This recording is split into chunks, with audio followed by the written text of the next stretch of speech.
and welcome back to my channel and to my August wrap-up. It's a little late, I know.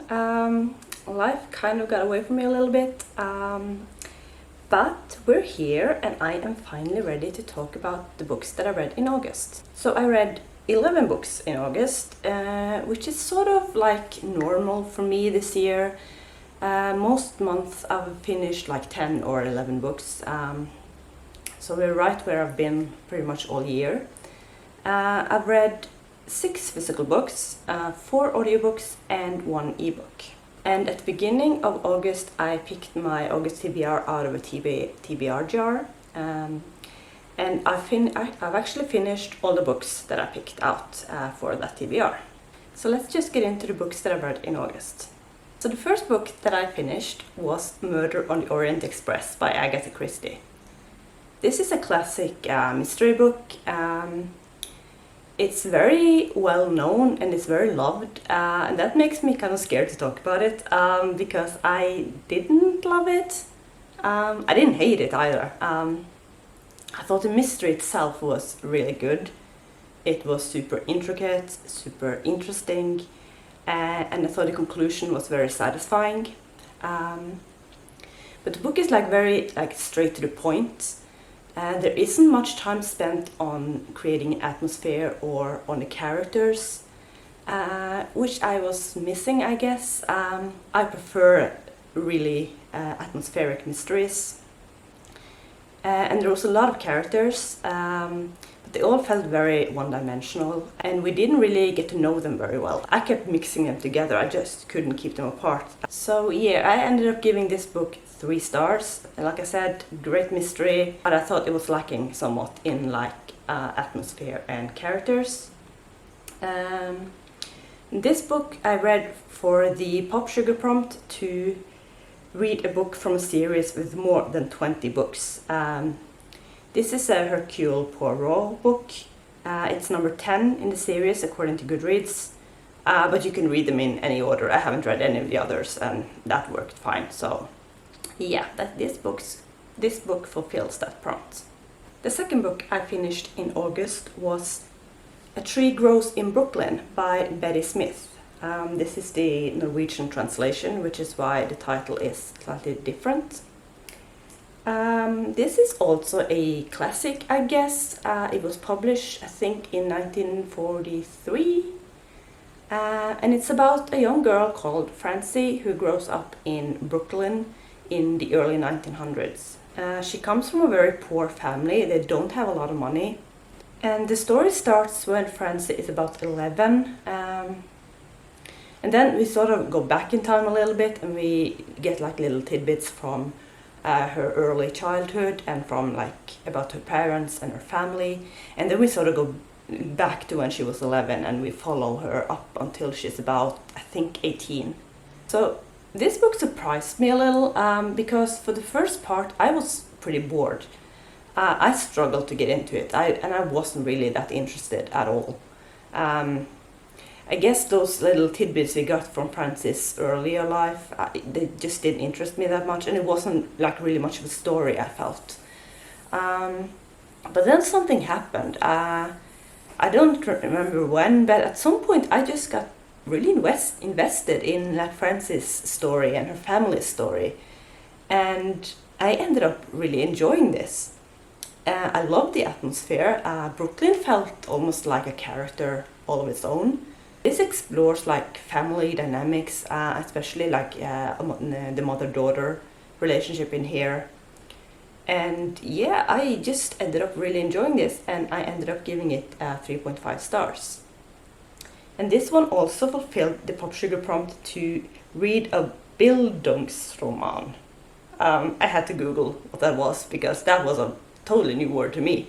But it's a book that focuses on the psychological and moral growth of the protagonist from youth to adulthood, in which character change is important. So I would say this book definitely fits that prompt. The next book that I read was Record of a Spaceborne Few by Becky Chambers. This book was on my August TBR to read a science fiction book. This is the third book in this series, or a series of companion novels, I guess.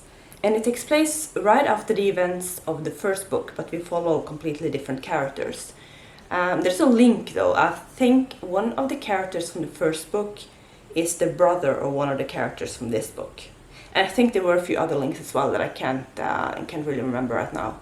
So in this book we follow the characters living on the Exodus fleet, which is basically where the humans escaped to when they could no longer live on Earth, many years before this book.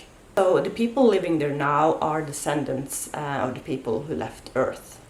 And in the prologue of this book, there's a big tragic accident happening on the fleet, and the actual book takes place a few years after that, and it's not really about the accident, but it's sort of about the aftermath, and we see how the accident affected everyone on the fleet. So there's actually not much of a story in this book.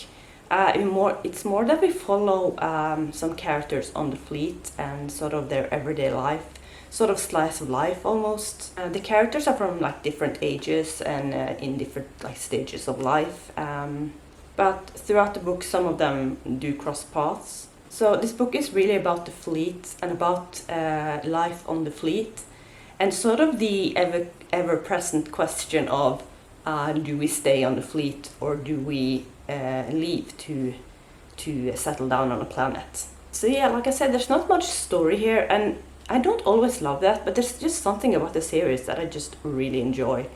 The writing is really good. I really like the universe, and the characters are always great. So I ended up giving this book 4 stars, which is pretty much what I've given the other books as well. So yeah, I just really enjoyed the series. Then I finished a Norwegian book called Frittenbian by a Norwegian author called Frode Grytten. And this was also my August TBR to read a book by a male author. So this book is, I guess, a mystery of sorts.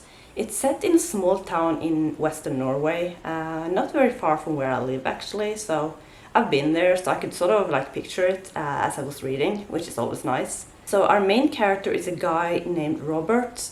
He is a journalist in the local newspaper, and he's also like, I guess, semi-alcoholic, and he's in love with a woman that he can't have.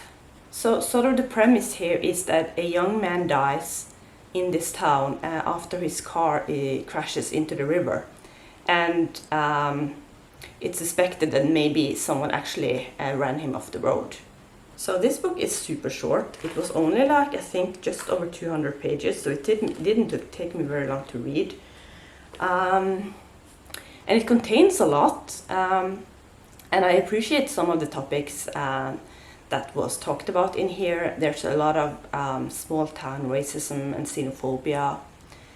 But overall, I wasn't a fan of this book.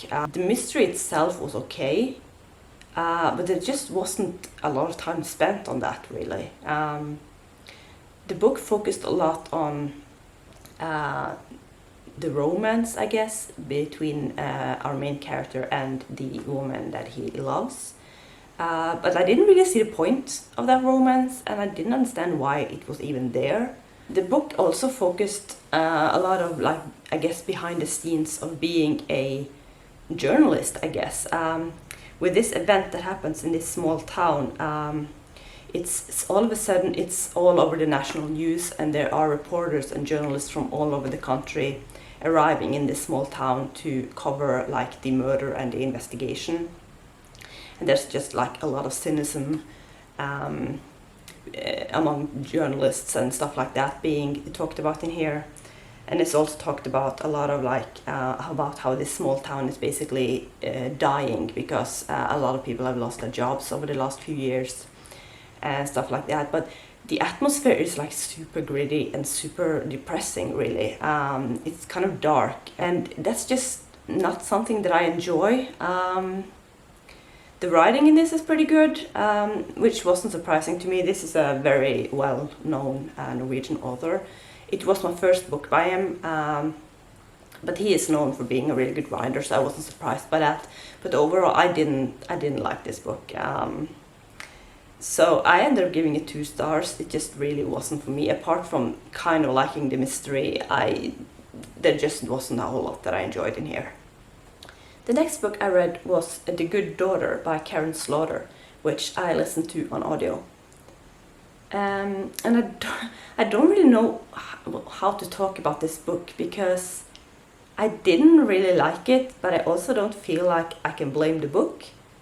So I went into this book wanting to read like a good, intricate mystery. I've heard about this author, obviously, she's very well known. And I've been meaning to check out her books for a while. So yeah, I went into it wanting a good mystery, but that wasn't really what I got, I guess. So this book is about two sisters who went through a really traumatic incident when they were young. And this book is set like, I guess, 30 years after that, when they're adults. And one of the sisters once again finds herself in the midst of a tragic incident. And once again, like her family gets involved in that. So this book focuses a lot of like family relationships, the relationships between people in a family after such a traumatic experience, and how it affects them even years later. Family relationships are dynamics and is something that I enjoy in books, but it wasn't really what I wanted here, or what I was prepared for, I guess. Like I said, I wanted a good mystery. And there was also something about, like, there's a lot of, I guess, violent details in this book, graphic details, I guess, which I don't mind that. I mean, I can read that, no problem. It just kind of felt unnecessary here, I think. There's like a pretty long, intense and detailed murder scene. And we got that scene twice. Which I did not see the point in. Actually, we sort of got it 3 times. And I was just like, why? I couldn't understand that. And also, there's a lot of like legal stuff in this book, a lot of stuff about the American legal system, which doesn't really interest me at all. And overall, this book just felt kind of unnecessarily long and detailed. Like I said, I feel like I can't really blame the book. The writing was good, and I could see myself reading more books from this author in the future, but then, of course, going into it with different expectations. But yeah, I've struggled to rate this book because, like I said, I didn't like it, but I also don't feel like it's entirely the book's fault. So I ended up giving it 2.5 stars. And like I said, the next time I'm reading something from this author, I will make sure to know what the book actually is before I start reading it. Then I read the only ebook I read this month, and that was a book called Ends of the Earth by Kira Andrews. This book was also on my August TBR to read a book that starts with the letter E. And this is a romance, and we meet our 2 main characters. One of them is a young single father with an 8-year-old daughter named Maggie. And the other one is a national park ranger. He is a ranger in a national park in Montana, I think it was. His name is Ben, and the other main character is Jason. And the 2 of them meet when Jason and his daughter Maggie are going on vacation in this national park where Ben works. Jason and his daughter doesn't have a lot of money, so he's been sort of saved up. He's been saving up for years to be able to take Maggie on this vacation because she is very into like nature and outdoorsy stuff. So this is sort of like her dream vacation. And while they're there on vacation, Maggie actually gets taken hostage by a dangerous criminal who's on the run in the national park, and the story sort of goes from there. So I actually enjoyed this way more than I expected. It's not like I didn't expect to enjoy it, but I've read a book from this author before. I think I gave it like 3 stars, so right in the middle. But this book was great.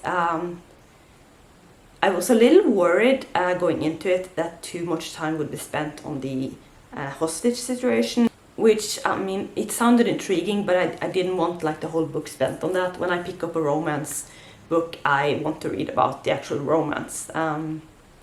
But that wasn't the case at all. I think the hostage situation was pretty much over by the halfway point, if not earlier. and the rest is basically like spent on the aftermath of that and how the characters are affected, and of course on the romance. So the story, it never got boring, it never dragged, and there's a lot going on in here, but it also never felt rushed. So the pacing was great. I really liked the characters. The chemistry between the two main characters was there. I felt it right away. And I don't always love kids in books. I feel like they can be sort of unrealistic, I guess, and annoying. But I really like Maggie in this book. Like I said, she's 8 years old, and she actually had a personality, unlike a lot of kids in books, I find. So yeah, this was really great. I really enjoyed it. I don't really have much negative things to say about it at all, so I ended up giving this 4.5 stars. The last 5 books I'm going to talk about, I've talked about in details in other videos I've done, so I will only mention them really briefly.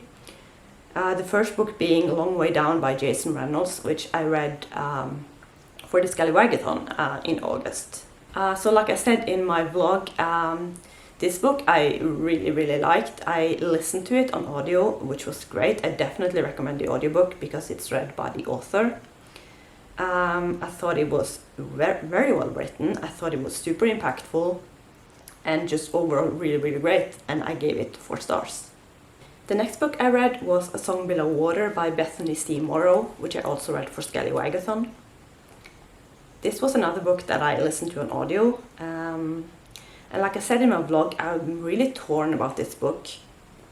There were some things that I thought the author did a really great job with, which I thought was really impactful and really well done. And then there were other things that I didn't really enjoy. I was kind of underwhelmed by the actual story. I thought there wasn't enough time spent on the, I guess, mythological elements and the world building, I guess. I just spent a large part of the book being utterly confused and also kind of bored at times, I guess. So yeah, I ended up giving this book 3 stars, so right there in the middle. Then I read The Diviners by Libba Bray, which was on my August TBR to read, a book acquired in 2018. This book I also talked about in my Scallywagathon vlog. I really enjoyed this. This is I guess, YA paranormal mystery-ish kind of book. I really liked the setting in this one. I liked the atmosphere. This was super atmospheric. I liked the characters and the story and the mystery. There's some things about the writing that I didn't love, but overall this was great. I really look forward to continuing the series, and I gave this book 4 stars. And this book I also read for the Pop Sugar prompt to read a book set in the 1920s. And then I read Heartstopper Volume 3 by Alice Oseman, which I also talked about a lot in my Scallywagathon vlog. Like I said there, I love this. I love this whole series. This was perfect, precious, just makes me incredibly happy. So I gave this book 5 stars, and it's my favorite book of the month. And the final book that I finished in August is another book that I've talked about in a previous video, and that is Ziggy Stardust and Me by James Brandon. This book was also on my August TBR to read a book acquired in 2019 or later, and I double checked and I actually bought this earlier this year, so it definitely counts for that. So this book is a YA historical fiction set in the 1970s. I ended up really enjoying this.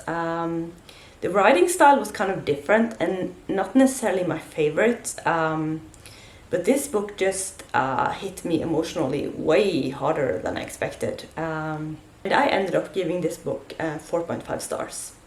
So this is the physical books that I finished in August. I ended up having a really great reading month, actually. I was kind of curious to see this. This is my first month on BookTube, and obviously filming videos and editing videos is taking quite a bit of time. So I was kind of curious to see if that would affect my reading in any way. So far it hasn't. Like I said, I finished 11 books, which is pretty like normal for me this year.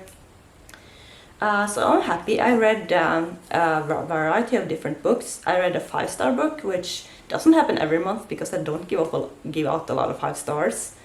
And I got some books of my TBR that's been there for a long time, so yeah. So that's gonna be it for this video. So thank you for watching, and I will see you in my next video. Bye!